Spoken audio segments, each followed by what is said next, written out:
ભરૂચના કેસરોલ મુકામે સદગુરુ મહારાજ સોમદાસ બાપુની અધ્યક્ષતામાં 50માં શરદ પૂર્ણિમા દશેરા મહોત્સવની ભવ્ય ઉજવણી કરાઈ, જેમાં પ્રખ્યાત કથાકાર જિગ્નેશ દાદા રાધે રાધે લોકોને કથાનું રસપાન કરાવ્યું, જ્યારે લોકગાયક કમલેશ બારોટે ભજનોની રમઝટ બોલાવી હતી। સનાતન ધર્મ પરિવારના ગાદીપતિ સોમદાસ બાપુ પ્રેરિત 50માં શરદ પૂર્ણિમા સુવર્ણ પર્વ દશેરા મહોત્સવ નિમિત્તે એક દિવસીય શ્રીમદ ભાગવત જ્ઞાન યજ્ઞ કથા તથા સત્સંગ હરિકીર્તનનું આયોજન કરાયું હતું, જેમાં સમગ્ર ગુજરાત સહિત ભરૂચ જિલ્લામાંથી મોટી સંખ્યામાં પરમ પૂજ્ય સોમદાસ બાપુના અનુયાયીઓ ઉમટી પડ્યા હતા, જેમાં બાપુના માનસ પુત્ર ધનજીભાઈ પરમારના નિવાસ સ્થાન નવેટાથી સોમદાસ બાપુની ભવ્ય શોભાયાત્રા નીકળી હતી, જેમાં જાજરખાના ગાદીપતિ ડોક્ટર શંભુનાથ ટુંડિયા સહિતના સંતો ઉપસ્થિત રહ્યા હતા, જ્યારે ભરૂચના સાંસદ મનસુખભાઈ વસાવા, વાગરાના ધારાસભ્ય અરુણસિંહ રાણા, ભરૂચના ધારાસભ્ય રમેશભાઈ મિસ્ત્રી, દીવ દમણ અને દાદરા નગર હવેલીના પ્રભારી દુષ્યંતભાઈ પટેલ સહિતના રાજકીય આગેવાનો અને સનાતન ધર્મ પરિવારના સભ્યો શોભાયાત્રામાં જોડાયા હતા।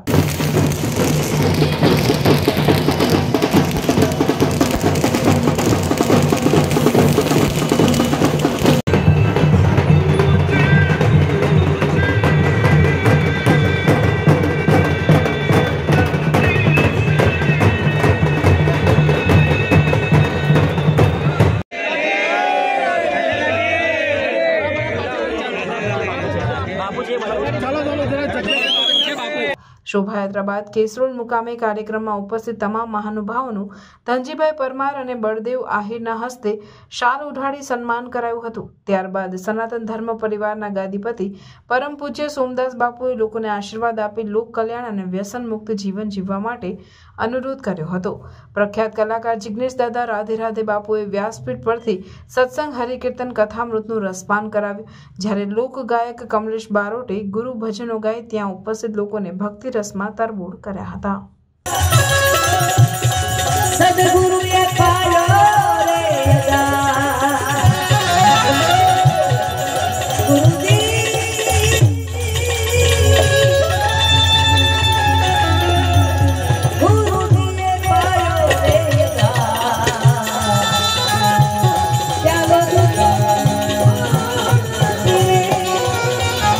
कई लोग संपत्ति को पाने के लिए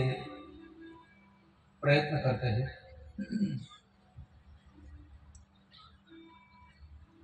कई लोग संतति को पाने के लिए,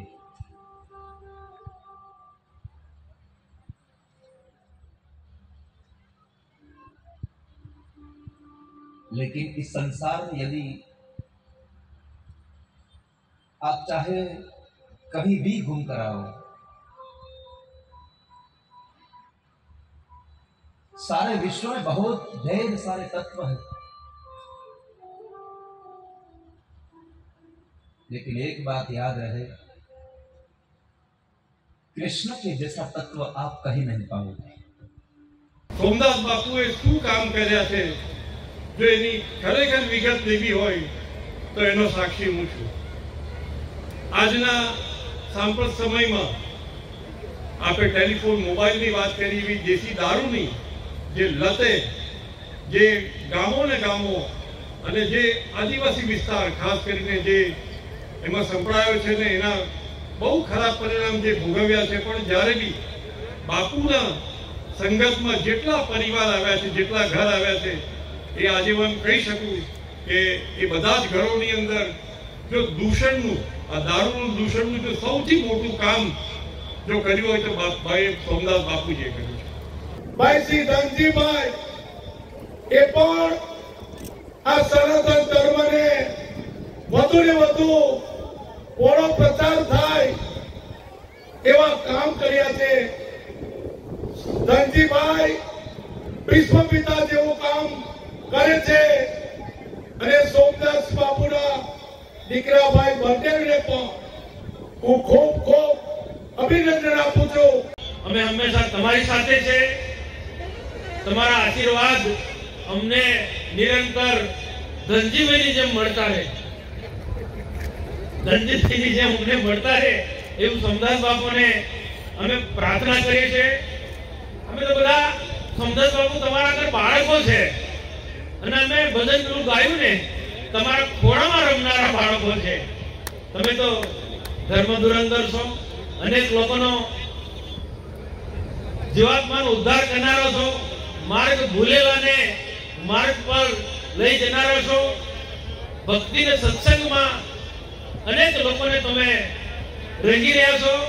પરિવારના લોકોને પોતીની ભાવનાથી જોડી અને લોકોને જે અંતિમ પાયદાન પર બેઠેલા ગરીબ દરિદ્ર અને લોઅર મિડલ ક્લાસના જે પરિવારો છે એ પરિવારો દિશાહીન ભટકી જતા હોય છે. સામાજિક દૂષણોનો કોઈ પાર નથી અને એવા સામાજિક દૂષણો વચ્ચે જ્યારે માણસ અનેક આપત્તિઓમાં ત્રિવિધિના તાપથી પીડાતો હોય અને એને દિશા ના સૂઝતી હોય અને એવો વ્યક્તિ જ્યારે પૂજ્ય સોમદાસ બાપુના સાનિધ્યમાં આવે છે ત્યારે એને સાચી દિશા, સાચો રાહ અને એ પણ ધર્મના માધ્યમથી ધર્મમય માર્ગ પ્રશસ્ત કરી અને આખા એ પરિવારના આત્મકલ્યાણના માર્ગ તરફ લઈ જવાનું પવિત્ર કામ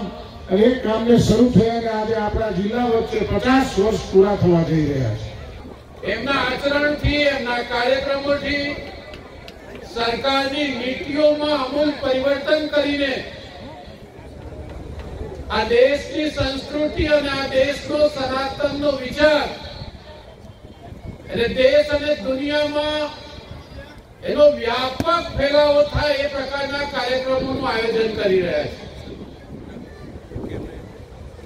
22 જાન્યુઆરી 2024 જ્યારે અયોધ્યામાં રામ મંદિરનું નિર્માણ થયું ત્યારે વિશ્વના ઇતિહાસમાં આવી પહેલી ઘટના હશે કે દેશનો પ્રધાનમંત્રી પોતે આ મંદિરનો જે લોકાર્પણનો કાર્યક્રમ છે એ કાર્યક્રમમાં પોતાના હસ્તેથી આ કાર્યક્રમમાં હાજરી આપે.